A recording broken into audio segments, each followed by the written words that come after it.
Psychologist سے لوگ ڈرتے ہیں اس حوالے میں کہ سے میرا بیہیویئر نوٹ کر سکتا ہے، کر سکتی ہے، یا پھر اس طرح کی ہڈن انفارمیشن اس کے پاس آ سکتے ہیں. یہ ایکچولی یہ جو خوف ہے یا جو مس پرسیپشن آپ اسے کہہ سکتے ہیں، یا پھر ٹرو بھی ہو سکتا ہے کہ ایک سائیکالوجسٹ کے پاس ہوتا کیا ہے ایسا کہ وہ آپ کے ہڈن بیہیویئر کو بھی جج کر سکے. That is the projection. یہ پروجیکٹو ٹیکنیک ہے. پروجیکشن کہتے کس چیز کو ہے؟ تو سمپلی آپ ایک پروجیکٹر کو جانتے ہیں کہ جیسے کوئی سینما ہے اور آپ وہاں پہ کوئی مووی دیکھ رہے ہیں، تو جو روم ہوتا ہے وہاں سے ایک مطلب ایک مشین ہے جسے پروجیکٹر کہتے ہیں، اور اس کا ایک بڑے اسکرین پہ آپ کو وہ امیج یا وہ مووی آپ کو نظر آتی ہے. پروجیکٹ کرتے ہوئے بڑا کر کے پیش کرنا. بات کو سمجھ رہے؟ ایک چھوٹی سی چیز کو بہت بڑا کر کے بڑی اسکرین پہ پیش کرنا، اس عمل کو پروجیکشن کہتے ہیں. اسی طرح اگر آپ کی فیوچر سے ریلیٹڈ کوئی کام ہے، کوئی جیسے ہم پروجیکٹ کا ٹرم یوز کرتے ہیں کہ آپ کا کوئی پروجیکٹ ہے، مین کہ آپ کوئی کام کرنا چاہتے ہیں لیکن اسے ایڈوانس میں بڑا کر کے پیش کرتے ہیں کسی کے سامنے. That is to project something. اب آپ کے بیہیویئر میں ہڈن باتیں ہیں جن سے آپ بھی ناواقف ہیں. مثال کے طور پہ تو پروجیکٹو ٹیکنیک میں ہوتا یہ ہے کہ آپ سے جیسے کوئی کویسچن پوچھا جاتا ہے تو کویسچن کچھ اور ہوتا ہے، آنسر اس کا جو آپ دیتے ہیں تو یہ کچھ اور ہوتا ہے، لیکن اس میں میننگ کچھ اور ہوتا ہے. وہ میننگ یہ ایک سائیکالوجسٹ کا کمال ہوتا ہے. That's a knowledge. ایک فیلڈ آف اسٹڈی ہے نفسیات میں کہ آپ ایک ہڈن بیہیویئر کو کیسے سامنے لاتے ہو، پروجیکٹ کیسے کرو گے. تو اس کے لیے پروجیکٹو ٹیکنیک سے مثال ایسی ہے کہ نارملی آپ نے سنا بھی ہوگا اس طرح کہ اگر ایک جگہ پہ سینٹنس لکھا ہے کہ گلاس آدھا ڈیش ہے، تو ڈیش میں آپ کیا لکھتے ہیں؟ تو آپ نے شاید سنا ہو کہ اگر آپ خالی ہے لکھتے ہیں، گلاس آدھا خالی ہے، تو اس کا مطلب ہے کہ آپ نیگیٹو مائنڈڈ ہیں. لیکن اگر یہ لکھا ہے کہ گلاس آدھا بھرا ہوا ہے تو آپ پازیٹیو مائنڈڈ ہیں. تو ایک تو یہ بات ذہن میں رکھ لیں کہ صرف ایک سینٹنس سے، ایک ورڈ سے کوئی بندہ نیگیٹو اور پازیٹیو نہیں بنتا، لیکن اٹس ایکچولی دا پروجیکشن کہ مطلب آپ میں نگیٹیوٹی یا پازیٹیوٹی کا جو فیکٹر ہے وہ اس طرح باتوں سے سامنے آتا ہے کہ آپ کہاں پہ کیسے رسپانس کرتے ہو. That is the point. تو یہ 3 طرح کی ٹیکنیک ہو گئے. آبجیکٹو ٹیکنیکس جس میں اسکورر کی سبجیکٹیوٹی شامل نہ ہو، اس کا لائک ڈس لائک شامل نہ ہو. سبجیکٹو ٹیکنیکس جس میں اسکورر کا یا وہ جو آبزرور ہے اس کا لائک ڈس لائک شامل ہو. پروجیکٹو ٹیکنیکس جس میں ہڈن بیہیویئر کو سامنے لایا جاتا ہے، کویسچن کچھ اور ہوتا ہے لیکن اس کا جو آنسر میں میننگ ہے وہ کچھ اور ہوتا ہے. تو یہ 3 طرح کی ٹیکنیکس ہیں. یہ جنرلائز ہیں. عام طور جو ٹولز جو میتھڈز یوز کرتے ہیں ہم سائیکالوجی میں، تو ان میں سے سب سے پہلا جو میتھڈ ہے دیٹ از انٹراسپیکشن. انٹراسپیکشن کا نام اگر آپ نے سنا ہو تو یہ ایک انالیسس ہوتا ہے، analysis of one's own mind during certain emotional situation. جب آپ اپنے مائنڈ کا انالیسس کرتے ہیں ایسے کنڈیشن میں جب آپ کسی ایموشن کی سچویشن میں، تو اس عمل کو انٹراسپیکشن کہتے ہیں. عام طور پہ آپ نے کبھی سوچا نہیں ہوگا لیکن آج کے بعد سوچیں گے کہ اگر آپ کسی ایموشنل سچویشن میں ہیں، سے آپ بڑے خفا ہیں یا بہت زیادہ خوش ہیں یا بہت غصے کی حالت میں، تو ایسے کنڈیشن میں آپ کیا سوچتے ہیں، کیا کرنا چاہتے ہیں؟ آپ کے مائنڈ میں کیا ہوتا ہے؟ کبھی سوچا ہے آپ نے؟ آج کے بعد آپ سوچیں کہ جب آپ سے غصہ ہیں تو ایسے کنڈیشن میں آپ کیا کرنا چاہتے ہیں، آپ کے مائنڈ میں کیا ہو رہا ہے. دیٹ از دا پوائنٹ کہ آپ انٹراسپیکٹ کرتے ہیں اپنے مائنڈ کو ایموشن کی سچویشن. یہ ایک ٹیکنیک ہے اور اگرچہ مشکل ہے. ایک ہی حالت میں ایک بندہ، آپ تو ایک ایموشن سے گزر رہے ہیں، دوسرا خود کو جج کر رہے ہیں، یہ بہت مشکل ہوتا ہے. لیکن بہرحال آپ سے پوچھا جاتا ہے، مثال کے طور پہ ایک سائیکالوجسٹ آپ سے پوچھتا ہے کہ اگر آپ اس کنڈیشن میں آتے ہو آپ کیا کرنا چاہو گے. تو دیکھیں نارملی اس کا رسپانس دینا تو بڑا آسان ہوتا ہے کہ اگر آپ سے بڑے غصہ ہیں تو آپ کیا کرو گے؟ آپ کہتے ہیں میں معاف کرتا ہوں یا کرتی ہوں. یہ تو آپ ابھی نارمل سچویشن میں ہیں، لیکن ہوگا تب جب آپ ایکچولی غصے کی حالت میں ہو. وہ کہتے ہیں نا کہ غصے کی حالت میں ایک بندہ جو کچھ بولتا ہے یہ ریئلٹی ہوتی ہے. اس کی بیہیویئر کا اصل روپ یہ ہوتا ہے کہ وہ بندہ جب ایموشنز کے دوران خود کو ایکسپریس کرے. That is the point. تو اس ایموشن کی سچویشن میں آپ کو لانا یہی بڑا مشکل ہوتا ہے. اگر آپ اس ایموشن کی سچویشن میں آ گئے تب آپ دیکھیں کہ آپ جو سوچ رہے ہیں، جو بیہیو کر رہے ہیں، خود کو جج کریں، تو یہ آپ کا انٹراسپیکٹو انالیسس ہوگا۔ یہ ٹیکنیک اگرچہ بہت سمجھے کہ لو کاسٹ ہے، اور ساتھ یہ کہ کوئی ٹول اس میں یوز نہیں ہوتا کہ آپ کوئی پیپر پینسل یا کوئی انسٹرومنٹ اس میں یوز کریں۔ پھر یہ کہ بہت ضروری بھی ہوتا ہے کہ مطلب آپ اسے ایک بیس بناتے ہیں، ایک بندے کو سامنے بٹھا کے اس سے ایموشن کی حالت میں لا کے اس سے آپ پوچھتے ہیں، تو وہ جو کچھ بتاتا ہے بتاتی that is the actual data. اب یہاں پہ نفسیات میں جو مسئلہ ہوتا ہے وہ یہ ہوتا ہے کہ ایک بندہ خود آ کے اپنے مسئلے کو حل کرنا چاہے ویلنگلی، تو تب ڈیٹا لینا بھی آسان ہے۔ دیکھیں آپ بیمار ہیں اور ڈاکٹر کے پاس جاتے ہیں، فزیشین کے پاس جاتے ہیں، تو آپ خود سے اپنا آپ ایکسپریس کرتے ہیں، اسے بتاتے ہیں کہ مجھے یہ ایشو ہے، یہاں پہ درد ہے، ایسا مسئلہ ہوتا ہے۔ تو دیکھیں یہ بہت آسان پڑتا ہے، اور وہ جو فزیشین ہے وہ آپ کو مطلب ایک اچھا سا ڈوز وہ پرسکرائب کر سکتا ہے بغیر کسی ٹیسٹ کے، مطلب کہ آپ نے اسے بتا دیا اور وہ سمجھ گیا کہ اس مسئلے کا یہ حل ہے۔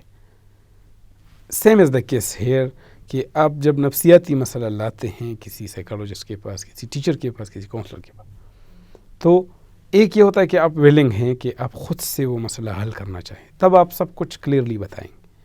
لیکن اگر آپ ویلنگلی نہیں آئے، کوئی آپ کو لے کے آیا ہے، تو خصوصی طور پہ ہمارے لیے یہ ایشو ہوتا ہے کہ جب ایک بندہ ویلنگ نہ ہو تو اس سے ڈیٹا الیسٹ کرنا بہت مشکل ہوتا ہے، یا پھر وہ فیک ڈیٹا ہمیں دیتا ہے کہ مطلب بے شک اسے تکلیف ہوتی ہے لیکن وہ بتاتا نہیں ہو بندہ۔ اب یہاں پہ ایک بندہ جو خود سے ویلنگ ہے اور وہ آپ کو ڈیٹا دینا چاہے تو ٹرو ڈیٹا دے گا، اور یہ ایک اچھا ڈیٹا ہوگا۔ اور ہم کہتے ہیں کہ یہ ایسی کنڈیشن میں یہ بہت انیکسپینسو ڈیٹا آپ کو بہت آسانی سے ملا، ساتھ یہ کہ اس کو آپ بیس بنا سکتے ہیں دوسری میتھڈس کے لیے، اس کو کنفرم یا ویریفائی کرنے کے لیے انٹراسپیکشن کو آپ دوسری جگہوں پہ یوز کر سکتے ہیں، جیسے آپ آبزرویشن کے تھرو کنفرم کرتے ہیں، یا انٹرویو کے تھرو کنفرم کرتے ہیں، یا ایکسپیریمنٹس کے through. So it is the base for other methods. مسئلہ اس میں یہ ہے جو ڈی میرٹس میں آتا ہے کہ ایک تو یہ میتھڈ اپلیکیبل ہے صرف انسانوں پہ، مطلب باقی اینیملس کا انٹروسپیکٹو انالیسس ہم نہیں کر سکتے، یہ اس کا شارٹ کمنگ ہے۔ دوسرا یہ ہے کہ یہ نارمل لوگوں پہ اپلیکیبل ہے۔ اگر ایب نارمل بندہ ہے اور اسے پتہ نہیں، وہ سوچ نہیں سکتا، وہ آپ کو بتا نہیں سکتا، ان دیٹ کنڈیشن یہ کیا ہوتا ہے کہ یہ انٹروسپیکٹو ٹیکنیک ہم فالو نہیں کر سکتے۔ اور تیسرا جو ایشو ہے وہ یہ ہے کہ it is applicable only to adults. جو بچے ہیں تو بچوں سے آپ مطلب اس طرح کا ڈیٹا نہیں لے سکتے، انٹروسپیکٹو ڈیٹا بچوں کے لیے اپلیکیبل نہیں ہوتا۔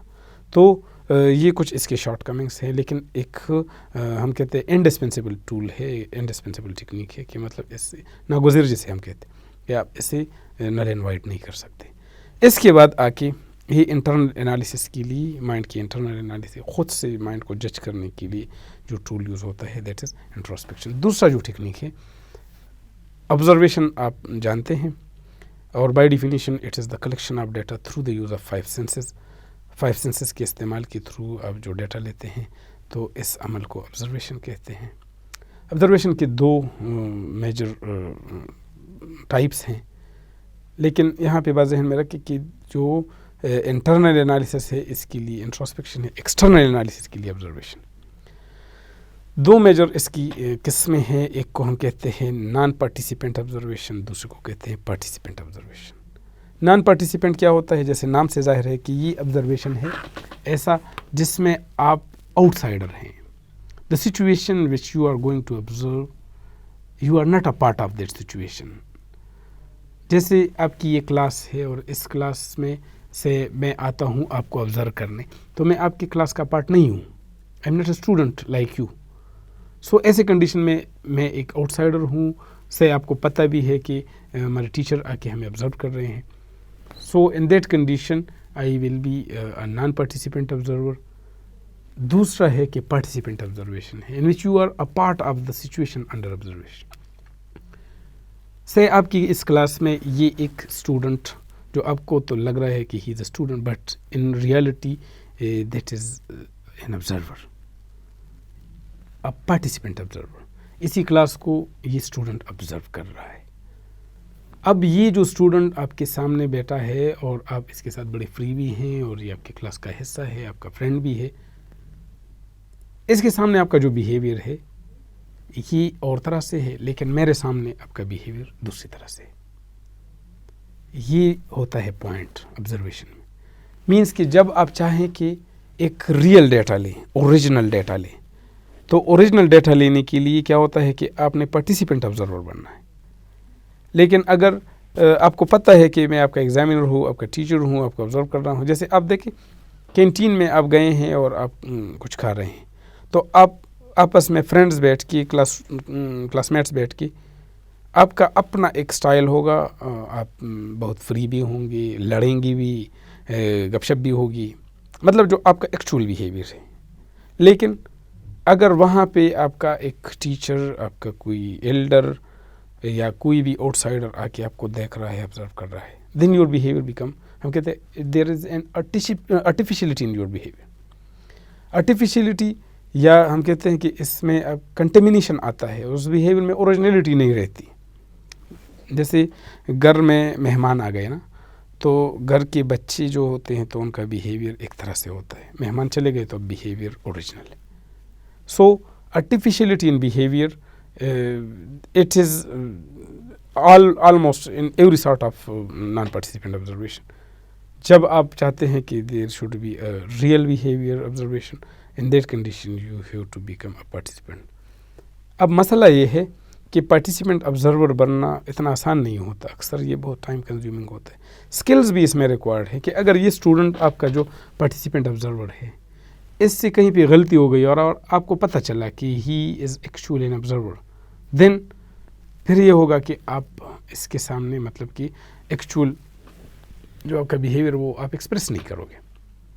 تو اس میں بہت بڑا اسکل ریکوائرڈ ہوتا ہے, پھر یہ اکثر ٹائم کنزیومنگ ہوتا ہے. جیسے انٹیلیجنس کے ادارے ہوتے ہیں تو کہیں پہ جا کے چنے بیچ رہا ہے ایک بندہ, اور he is actually belonging to an agency, اور وہ کسی مشن پہ ہے. اب یہ جو ہے تو basically he is actually a participant observer. Situation میں آ کے اس نے خود کو ایک اپنا ایک اپیرنس بنایا ہے لوگوں کی نظروں میں. کئی سالوں تک وہ یہاں پہ یہ بندہ چنے بیچ رہا ہے, لیکن actually he is an officer, army کا آفیسر ہے, کسی ادارے کا آفیسر. وہ اس سچویشن کو آبزرو کر رہا تھا. تو یہ اتنا آسان نہیں ہوتا. آج کل کے دور میں ہوتا یہ ہے کہ جو ہڈن کیمز لگے ہیں, آپ کو پتہ بھی نہیں ہے.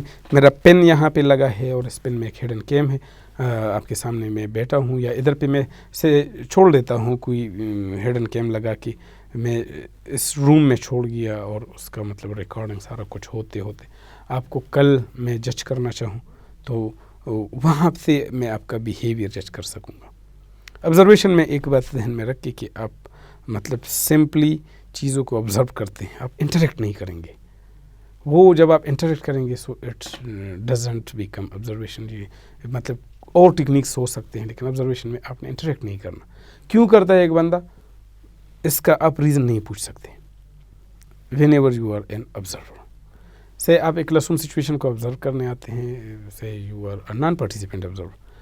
اب آ کے اس کلاس روم سچویشن میں آپ دیکھتے ہیں کہ ٹیچر کیسے پڑھاتا ہے, پڑھاتی ہے, ان ٹائم آتی ہے یا نہیں, یا کورس کا کمانڈ کتنا ہے, یا پھر کلاس کنٹرول کتنا ہے. یہ ساری چیزیں آپ نوٹ کرتے چلے جاتے ہیں. یو آر جسٹ آبزرونگ, آپ نے انٹریکٹ نہیں کرنا.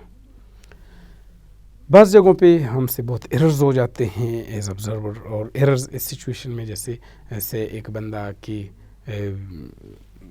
ایک بیمار کا مریض کا شکل بناتے ہوئے آپ کے سامنے آ کے وہ کیا ہے کہ بھیک مانگتے ہوئے, اور وہ آپ کو اتنا امپریس کر جاتا ہے اپنی باتوں سے کہ آپ ایموشنل ہو کے اسے بہت کچھ دیتے ہیں, لیکن بعد ازاں آپ کو پتہ چلا کہ ہی اور شی واز جسٹ ایکٹنگ. اب یہ کیا ہوتا ہے, آپ کی غلطی تھی, مطلب کہ you were having an error in your observation, کہ آپ چیز کو سمجھ نہیں پا رہے تھے. جیسے آپ ایکٹرز دیکھتے ہیں کسی مووی میں, کسی ڈرامے میں, کسی سین میں, تو دیکھیں آپ کو خود پتہ بھی ہے اور آپ امیجن کر لیں کہ that is not reality, it's just an acting. لیکن وہ بندہ روتا ہے تو آپ بھی ساتھ اس سین کے ساتھ روتے ہیں. ساتھ اگر کوئی بیک گراؤنڈ میوزک ہے اس سینس میں لگاتے ہیں کہ جیسے اس سچویشن کو اور زیادہ بوسٹ کرتی ہوئی. تو اکثر اوقات آپ دیکھتے ہیں کہ کسی مووی, کسی سین کو دیکھتے ہوئے سب رونے لگتے ہیں کہ کاش ایسا نہ ہوتا. اب یہ جو condition that is N acting, اور آپ کو خوب پتہ بھی ہے کہ یہ ریئلٹی نہیں ہے، اسٹل آپ دھوکہ کھا جاتے ہیں، اور مطلب کہ آپ اس سچویشن سے بڑے امپریس ہو جاتے ہیں. تو کبھی کبھار ہم سے بہت زیادہ غلطیاں ہو جاتی ہیں آبزرویشن میں. اب ان غلطیوں کو اومٹ کرنے کے لیے ایک اور ٹیکنیک ہے جسے ہم انٹرویو کہتے ہیں. عام طور انٹرویو جیسے آپ نارملی جانتے ہیں کہ it is a tool in which you ask questions from a person who is termed as interviewee. Interviewee وہ بندہ ہوتا ہے جس سے کویسچنس پوچھے جاتے ہیں، اور آپ جو کویسچن پوچھتے ہیں یو آر این انٹرویور اور انٹرویوی کے بیچ جو کویسچن آنسر سیشن ہوتا ہے دیٹ از کالڈ انٹرویو. اس میں ایک ایڈیشن یہ ہے کہ آپ آبزرو بھی کرتے ہیں، ساتھ ساتھ آپ پوچھتے بھی ہیں. اگر ایک سچویشن میں سے ایک بندہ ہے اس کی آنکھوں سے آنسو بہہ رہے ہیں، اور آپ آبزرو کر رہے ہیں اور آپ کہتے ہیں کہ فلاں بندہ بڑا خفا تھا کہ آنکھوں سے آنسو بہہ رہے ہیں. اب آپ ایز انٹرویور اگر دیکھتے ہیں تو آپ اسے پوچھ لیتے ہیں کہ وائی یو آر کرائنگ. تو وہ بندہ کہتا ہے کہ میں رو نہیں رہا، لیکن ایسا ہے کہ میری آنکھوں میں کوئی ایشو ہے. اب دیکھیے بات کلیئر ہو گئی. آپ کا آبزرویشن کہ یہ بندہ بڑا خفا تھا، اور آپ کا کویسچن کہ اس کی آنکھوں میں ایشو ہے، کوئی اشوب چشم کا ایشو ہے. تو اب یہ جو کنڈیشن ہے that is the clarification of the observing situation. So interview میں یہ کمال ہوتا ہے کہ آپ مطلب کہ پوچھ بھی سکتے ہیں اور آپ آبزرو بھی کر سکتے ہیں. جو آپ کے آبجیکٹوز ہیں انہیں سامنے رکھ کے ان کی نسبت سے آپ کویسچن پوچھتے ہیں اس سچویشن کو. آپ جب جاتے ہیں مثال کے طور پہ کسی سلیکشن کمیٹی میں، سلیکشن بورڈ میں، کہیں پہ آپ کا ریکروٹمنٹ کا انٹرویو ہے، تو نارملی وہاں پہ ایک سائیکالوجسٹ یا وہ وہاں پہ آپ کو آبزرو کرتا ہے کرتی. سو یہ سائیکالوجسٹ کا کمال یہ ہوتا ہے کہ وہاں پہ آپ کے مطلب حرکات و سکنات، آپ کیسے بیہیو کرتے ہیں، کیسے رسپونڈ کرتے ہیں، آپ کا بولڈنس کا لیول کیا ہے، اس پوسٹ کے لیے آپ کیپیبل ہیں، ایلیجیبل ہیں یا نہیں ہیں. سو آپ کے بیہیویئر کو بھی جج کیا جاتا ہے. اب آپ سے کویسچن پوچھے جاتے ہیں اور آپ کا بیہیویئر اوور آل دیکھا جاتا ہے، آبزرو کیا جاتا ہے. آپ کے رسپانس کا ایک ریٹ اور آپ کی رسپانس کا جو سٹائل ہے، آپ کی پریپریشن، آپ کی پرسنالٹی، آپ کا پریزنٹیشن، یہ سارا کچھ. ہم کہتے ہیں کہ 3 P's are important for an interview, کہ آپ پریپیئرڈ بھی ہیں، پریپریشن ہے، پھر یہ کہ آپ پریزنٹ اچھی طرح سے کریں، اور پھر یہ کہ آپ کی پرسنالٹی بھی ہو. مینس کہ آپ کا گیٹ اپ اچھا ہو، آپ کا اپیرنس اچھا ہو، اور مطلب کہ خوب بن ٹن کے ایک بندہ جائے نا ایسی کنڈیشن میں. یہ سچویشن ہوتے ہیں کہ آپ کو چونکہ آبزرو کیا جاتا ہے اور آپ سے کویسچن پوچھے جاتے ہیں، تو ہر طرح سے آپ تیار ہو کے جائیں، تب آپ کے زیادہ چانسز ہیں سلیکشن کی. اب انٹرویو کی قسمیں ہیں. نارملی آپ نے سنا ہوگا ایک ہوتا ہے اسٹرکچرڈ انٹرویو. اسٹرکچرڈ انٹرویو کا یہ مطلب ہے کہ جو کویسچنس پوچھے جاتے ہیں فکسڈ کویسچنس ہیں، فکسڈ ان کے آنسرس ہیں. That is a structured interview. اب ہوتا ہے انسٹرکچرڈ انٹرویو. انسٹرکچرڈ یا نان اسٹرکچرڈ انٹرویو وہ انٹرویو جس میں کوئی فکس کویسچنز نہیں ہیں، کہیں سے بھی کویسچن سٹارٹ ہو سکتا ہے یا کویسچن کے اوپر کویسچن آ سکتا ہے. That is unstructured question. ایک تیسرا ٹائپ ہے جسے کہتے ہیں سیمی اسٹرکچرڈ. سیمی اسٹرکچرڈ کا یہ مطلب ہے کہ کچھ کویسچنز انسٹرکچرڈ ہوتے ہیں اور کچھ اسٹرکچرڈ ہوتے ہیں، دونوں کو مکس کر کے. مطلب کہ سے آپ آتے ہیں ایک انٹرویو پہ، میں آپ سے پوچھتا ہوں کہ آپ کہاں سے آئے، اور آپ کہیں کہ فلاں جگہ سے. اب وہ فلاں جگہ، اسے فلاں جگہ کا نام کیوں دیا گیا ہے؟ یہ انسٹرکچرڈ ہے. مطلب کہ اگر آپ ایک جگہ کی بجائے دوسری جگہ کا نام لیتے تو میں دوسری جگہ کا پوچھ لیتا. لیکن یہ ایک انسٹرکچرڈ کویسچن ہے. اچھا فلاں جگہ میں کیا چیز مشہور ہے، آپ کے علاقے کی کیا سوغات ہے، یہ کیا ہے؟ These are the unstructured question. پھر آتے ہوئے وہ کویسچن میرے ہاتھ میں ہے، 5 کویسچن ہیں مثال کے طور، میں آپ سے پوچھتا ہوں کہ یہ کیا چیز ہے، یہ کیا چیز ہے، آپ مجھے آنسر دیتے ہیں. These are structured question. تو یہ دونوں مرج کر کے اس سے جو انٹرویو بنتا ہے that is semi structured. So interview اس طرح آن دا بیسس آپ رسپونڈنٹ آپ کر سکتے ہیں کہ آیا آپ گروپ کی شکل میں آتے ہیں، گروپ انٹرویو ہے یا انڈیویجول انٹرویو ہے. ایک بندے کو میں بلاتا ہوں، اس سے میں پوچھتا ہوں، تو یہ انڈیویجول انٹرویو ہے. آپ کو گروپ کی شکل میں لاتا ہوں تو یہ گروپ انٹرویو ہے. اسی طرح based on interviewer it can be solitary interview, کہ میں اکیلے بیٹھ کے آپ سے کویسچن پوچھتا ہوں، یا it can be a panel interview, 3 4 5 6 بندے بیٹھ کے آپ سے کویسچن پوچھتے ہیں، پینل ہے. So these are the various types of interview. Interview ایک بہت اچھا ٹیکنیک ہے، اور آپ سمجھے تو یہ ایکسپینسو بھی ہوتا ہے کہ مین ایک انٹرویور کا ایکسپرٹ ہونا فیلڈ میں یہ ضروری ہوتا ہے. پھر انٹرویو کے لیے ایک الگ سا ماحول بنانا پڑتا ہے. ہر جگہ آپ انٹرویو بھی نہیں لے سکتے, مطلب کہ اس سچویشن میں بندہ لانا اور وہاں پہ ایسے انداز میں کویسچن پوچھنا یہ ضروری ہوتا ہے. ساتھ یہ کہ اس میں جو اچھائیاں ہیں تو وہ یہ ہے کہ آپ بہت کچھ گین کر سکتے ہیں, اور وہ باتیں جہاں پہ مطلب آپ کو ایمبیگوٹی ہوتی ہے کہ آپ کو کلیئر آنسر نہیں ملتا, انٹرویو میں آپ پوچھ سکتے ہیں کہ اس کا کیا مطلب ہوا, آپ نے اس طرح رسپونڈ کیا تو اس کا مطلب کیا ہے, تو وہ بندہ آپ کے سامنے وہ ایکسپلین کر سکتا ہے. So it is an important tool, an important method of inquiry, important method of educational psychology. Behavior سے related ڈیٹا لینے کے لیے بہت اچھا میتھڈ ہے, اور عام طور نفسیات میں یہ یوز بھی ہوتا ہے. اگر ایک بندہ کہے, سے آپ کسی ڈاکٹر کے پاس جاتے ہیں اور کہیں کہ میری مدر بیمار ہے اور اسے یہ ایشو ہے, تو نارملی آپ کو وہ ڈاکٹر کیا کہتا ہے کہ آپ لائیں پیشنٹ کو سامنے لائیں. اب سامنے لاتی ہوئی وہ کیا آبزرو بھی کرتا ہے, پوچھ بھی لیتا ہے خود. اگر ایسا نہ کرتا تو شاید اس سے ایرر ہو جاتے ہیں. مطلب کہ آپ سے کیوں یہ پوچھتے ہیں کہ اس پیشنٹ کو سامنے لے آئیں. تو اکثر ہم دیکھیں نا مریض کو بہت مشکل سے لے جاتے ہیں ڈاکٹر کے پاس, لیکن یہ لے جانا ضروری ہوتا ہے. دیٹ از دا پوائنٹ کہ وہاں پہ وہ آبزرو بھی ہو اور وہاں پہ اس سے کویسچنز بھی پوچھے. ساتھ اگر ویریفیکیشن کے لیے اور کچھ ٹیسٹ ہے تو وہ بھی کرائے جائیں, تب اچھا ڈائگنوسس اس کا فائدہ یہ ہوگا کہ اچھا اس کا علاج اور اچھا ٹریٹمنٹ ہوگا. سو یہ ضروری ہوتا ہے خصوصی طور پہ نفسیات میں. ایک اور میتھڈ جسے ہم سروے کہتے ہیں.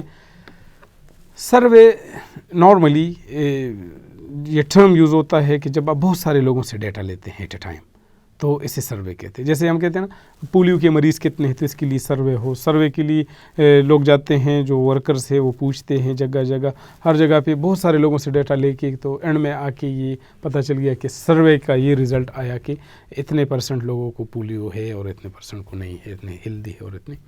بات کو سمجھ رہے ہیں؟ جیسے مردم شماری ہوتی ہے, it's also sort of survey کے گنے جاتے ہیں لوگ, اور جگہ جگہ جا کے ہر گھر میں اور یہ پوچھتے ہیں کہ کتنے لوگ ہیں, کتنے ان سروس ہیں, کتنے کوالیفائڈ ہیں, کتنے نہیں ہیں. یہ جو ہوتا ہے نا دیٹ از اے سروے. عام طور جو نفسیات میں یا ریسرچ میں جو سروے کے لیے ٹول یوز ہوتے ہیں تو یہ کویسچنیئر ایک اچھا ٹول ہے. کویسچنیئر کا مطلب یہ ہوتا ہے کہ جیسے انٹرویو میں آپ سے کویسچنس پوچھے جاتے ہیں, وہ کویسچن آپ لکھتے ہیں ایک پیج پہ یا ٹائپ کرتے ہیں یا سے الیکٹرانک میڈیا کے تھرو. کچھ کویسچنز ہیں اور وہ کویسچنز آپ ایک بندے کو دیتے ہیں کہ ان کا آنسر کرے. تو کسی بھی فارم میں یہ ہو سکتے ہیں کہ مطلب یہ ریٹن بھی ہو سکتے ہیں, یہ الیکٹرانک بھی ہو سکتے ہیں, پرنٹڈ بھی ہو سکتے ہیں, ہینڈ ریٹن بھی ہو سکتے ہیں. تو a list of question to which an individual responds, it is called a questionnaire. اب کویسچنیئر کی قسمیں ہیں, جیسے میں نے آلریڈی بتا دیا کہ انٹرویو میں اگر ہم کہیں کہ یہ اسٹرکچرڈ ہے, تو اسی طرح اسٹرکچرڈ کویسچنیئر بھی ہو سکتا ہے. مینس کہ یہ فکس کویسچن ہے, فکس آنسر ہے. سے یہاں پہ یس نو رسپانسز ہیں, تو آپ نے یا یس ٹک کرنا ہے یا نو ٹک کرنا ہے. میں آپ سے پوچھتا ہوں کہ آپ کوالیفائڈ ہیں, ماسٹر کر چکے ہیں, اور آپ یہاں پہ یس نو ہے, تو آپ یس کریں گے یا نو کریں گے. آپ میرڈ ہیں یا سنگل ہے, تو یس کریں گے یا نو کریں گے. بات کو سمجھ رہے ہیں؟ یہ ہوتا ہے فکس کویسچن ہے. اور ایسے کویسچنیئر کو ہم کیا کہتے ہیں, کلوز فارم کہتے ہیں. کلوزڈ فارم مین کہ وہاں پہ آپ کو صرف آپشن دیے گئے ہیں, آپ اس میں خود سے کچھ انٹر نہیں کر سکتے. دوسرا ہے اوپن فارم ہے, اوپن اینڈڈ کویسچنیئر بھی کہتے ہیں. جیسے آپ کی انٹرویو میں اوپن کویسچن ہوتے ہیں انسٹرکچرڈ. اسی طرح آپ سے کویسچن پوچھا گیا ہے, ادھر پہ کویسچن لکھا ہے پیج پہ کہ what do you suggest for improvement of سرحد یونیورسٹی ایجوکیشن ڈپارٹمنٹ. آپ کو ایک کویسچن دیا گیا اور اس کے نیچے ایک خالی جگہ ہے, تو آپ جو بھی لکھنا چاہے آپ کی مرضی, اوپن اینڈڈ ہے. آپ ایک لائن بھی لکھ سکتے ہیں, 10 بھی لکھ سکتے ہیں, آپ کی مرضی ہے. ایک بات بھی سجیسٹ کر سکتے ہیں, 10 بھی کر سکتے ہیں. So that is an open ended questionnaire. ایک تیسرا ہے جسے کمپوزٹ کویسچنیئر کہتے ہیں, کہ مین کہ اس میں کچھ کویسچن فکسڈ ہیں اور کچھ اوپن اینڈڈ ہیں. That is a composite form. اس کے علاوہ ایک کویسچنر اس طرح بھی ہو سکتا ہے کہ کوئی پکچرز ہیں اس میں اور پکچر کے اوپر کویسچن ہیں, پکٹوریل کویسچنر سے کہتے ہیں. کویسچنر آپ بائی میل بھی کر سکتے ہیں, بائی ہینڈ بھی کر سکتے ہیں, یا پھر کسی کو مطلب الیکٹرانکلی بھی سینڈ کر سکتے ہیں. These are the various types of questionnaire. اب اس کی جو فوائد ہیں تو مین یہ ہے کہ بہت سارے لوگوں سے یکمشت ڈیٹا لینا بہت مشکل کام ہوتا ہے.